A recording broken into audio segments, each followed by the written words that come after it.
Vous avez su vous imposer, en tout cas, dans le milieu des médias.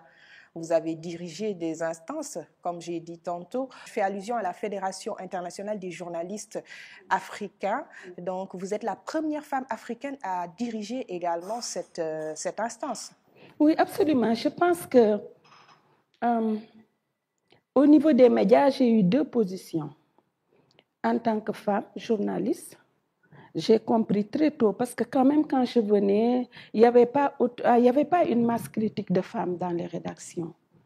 Il y avait dès le départ une attitude, un comportement à défendre pour que les hommes ne nous prennent pas pour les épouses qu'ils ont laissées à la maison. Qu'ils comprennent dès le départ qu'ils avaient affaire à des consoeurs qui étaient aussi compétentes et aussi bien formées que. Ça, c'est un positionnement et je vais vous donner une anecdote. J'étais très jeune journaliste lors du sommet de l'OCI à Dakar, du premier sommet. Et puis, la rédaction devrait tous se déplacer au King Fahd. Et quand on a commencé à faire l'expression des besoins, quelqu'un de la rédaction, un journaliste, a dit « De toute façon, ce n'est pas grave pour le café. Et voilà, les femmes pourraient nous servir du café. » Vous pensez bien que c'est des choses à ne pas laisser passer. Et voilà, donc les gens semblent oublier que les médias sont en situation.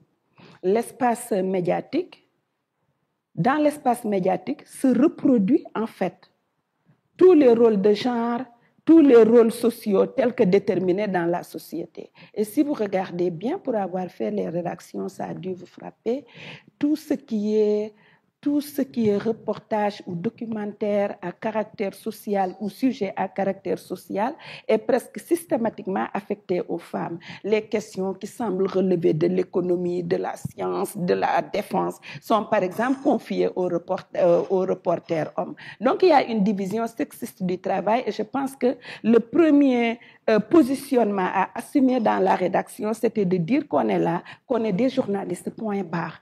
Maintenant, au niveau des instances internationales du journalisme, en fait, c'est mon positionnement, je pense, pour un journalisme éthique et déontologique, parce que je pense que c'est ça qui fonde la dignité du journaliste. Mon attachement viscéral à la liberté, y compris bien sûr la liberté de la presse qui vivifie le journalisme. Je pense que c'est pour ces deux raisons essentielles que je me suis retrouvée dans le syndicalisme. Parce que aussi, j'ai compris très vite qu'il n'y avait aucune raison que les hommes se battent et que les femmes se partagent les dividendes de la lutte syndicale tranquillement. J'ai rejoint donc le syndicat très jeune, j'étais encore en formation au CESTI, et je pense que c'est cette quête-là qui m'a amenée dans les instances du journalisme. Et c'était bien. Certains pensaient que j'étais une candidate sans illusion de vouloir pour la première fois dans l'histoire de l'affiche qui aura 100 ans dans 2 ans, pour la première fois dans l'histoire de la Fédération internationale des journalistes, d'avoir une candidature féminine au poste de vice-président et qui plus est une femme noire issue d'Afrique subsaharienne. Et je suis passée brillamment et curieusement, j'ai eu plus le soutien de l'Europe et de certains pays asiatiques que des pays africains. Cela pose, je pense, un débat de fond, voilà, sur un peu comment on perçoit un peu les femmes africaines jugées, peut-être ambitieuses par les autres pères africains. Nous allons revenir sur ces questions. D'ailleurs, vous l'avez évoqué, même dans les rédactions, la répartition des tâches, donc des tâches relayées ou bien attribuées aux femmes sont différentes des tâches attribuées aux hommes. Donc, nous allons revenir sur ces questions. Voilà. Par rapport toujours à la présence des femmes dans les médias, il y a un rapport publié par le Global Media Monitoring Project 2020. Voilà. Donc, selon ce rapport, le plus grand écart entre les hommes et les femmes se trouvent en Afrique. Donc, vous le disiez tantôt, l'Afrique. Donc, 3 nouvelles sur 10 sont rapportées par les femmes. Et toujours par rapport aux chiffres, pour les présentatrices africaines, les chiffres sont passés de 36 à 39%. On peut dire que c'est du surplace. De 2000 à 2020, juste 3% par rapport aux chiffres. Dites-nous, qu'est-ce qui explique cette disparité, surtout en Afrique ? A priori, je vais vous donner une réponse empirique, parce qu'il n'y a pas d'études qui ont été effectuées sur la question.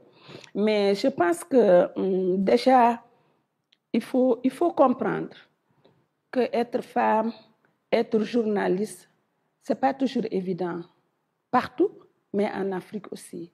Je sais que quand je venais d'entrer dans ce métier, dans les années 89, le taux de divorce quand même chez les femmes journalistes était déjà de 35%. Et c'était des mariages qui ne faisaient pas souvent 5 ans. Parce qu'on a énormément de contraintes. Et pour les hommes, je pense que même avoir une femme journaliste, ce n'est pas évident. À la base, une femme journaliste n'a pas sa langue dans sa poche. À la base, une femme journaliste, vous n'avez pas de contrôle sur elle. Parce que quand elle sort de la maison, vous ne savez pas à quelle heure elle va revenir. Si vous avez une femme institutrice, par exemple, vous savez que voilà, le mercredi après-midi, elle n'a pas cours. Mais vous avez une femme journaliste, elle vous dit, je vais en reportage à 10h. Vous la reverrez peut-être à 22h. Elle part faire son émission et revient à 1h du matin pendant que toute la maison est dehors. Je pense que ces facteurs sociaux-là peuvent dissuader, parce qu'il y a aussi beaucoup de déperditions. Il y a beaucoup de femmes qui quittent les rédactions pour aller se reconvertir ailleurs. Et quand j'ai été secrétaire générale du SYNPICS, j'étais en contact direct particulièrement avec les femmes journalistes les plus jeunes.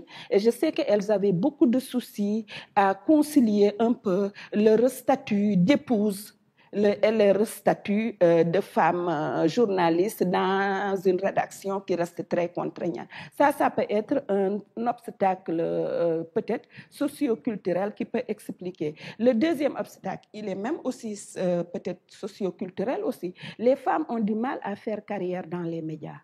Parce que, voilà, la promotion dans les médias reste exclusivement du fait du chef, hein, qui voit bien qui il veut promouvoir très souvent comme rédacteur en chef, qui peut être dire pub, qui peut être coordonnateur de la rédaction. Et tout le monde sait qu'en Afrique, le pouvoir, en fait, reste un attribut des hommes. Quand il s'agit de désigner un leader, voilà, on pense que les hommes ont les attributs naturels pour diriger et les hommes ont plus de besoins même économiques que les femmes parce qu'ils sont censés être les chefs de ménage, pourvoyeurs de fonds ou de ressources pour le ménage et que par conséquent, on les privilégie. Donc, sans être, voilà, je pense que tout ça, ça peut pousser les femmes à partir, sans compter aussi qu'il y a, il faut le reconnaître, il y a une grande précarité dans le secteur qui ne présente pas souvent des conditions de travail décentes parce que les conditions de travail décentes, pour moi, intègrent aussi un salaire décent. Toutes ces causes-là peuvent justifier que les femmes ne viennent pas. Et juste une chose, je ne veux plus, moi, je ne supporte plus qu'on oppose l'argument de la formation. Le niveau de formation des femmes des médias, quand même, s'est considérablement amélioré. Elles sont nombreuses à avoir leur diplôme au Sénégal ou à l'extérieur en termes de formation. Je pense que, voilà, les femmes journalistes sont voilà, je pense qu'il n'y a pas de complexe à se faire. C'est d'autres raisons qui expliquent cela, à mon avis.